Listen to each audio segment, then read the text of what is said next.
এ বাবু, আজকে একটা নতুন খাবার বানাবো, খাবি? বলে বানাও তো দেখি। প্রথমে একটা বাটিতে সিদ্ধ আলুকে ম্যাশ করে নিতে হবে।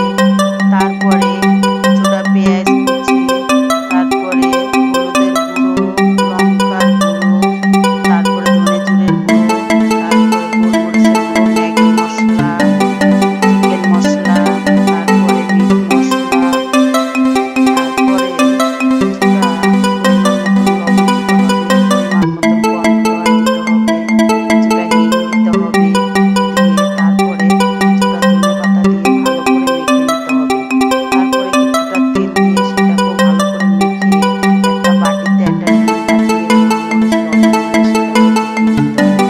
তারপরে এখান থেকে আলুর গোলা নিয়ে সেখানে দিয়ে দিয়ে তারপরে রুটির গোলায় দিয়ে সুন্দর করে ছেড়ে নিতে হবে। তারপরে একটা প্যানে তেল গরম করে একে একে সবগুলাকে ছেড়ে লাল লাল করে উল্টে পাল্টে ভেজে তুলে নিতে হবে। তারপরে দেখো বন্ধুরা, কতটা সুন্দর লাগছে দেখতে। বন্ধুরা, তোমাদের জন্য আবার একটা নতুন রেসিপি নিয়ে আসলাম। দেখো কতটা সুন্দর লাগছে দেখতে। তোমরাও এইভাবে বাড়িতে বানাতে পারো, বাচ্চাদেরকে বানিয়ে দিতে পারো, তোমরাও খেতে পারো, খুব ভালো লাগবে। ভালো লাগলে লাইক কমেন্ট শেয়ার করবা আর আমাদের পেজটাকে ফলো করবা।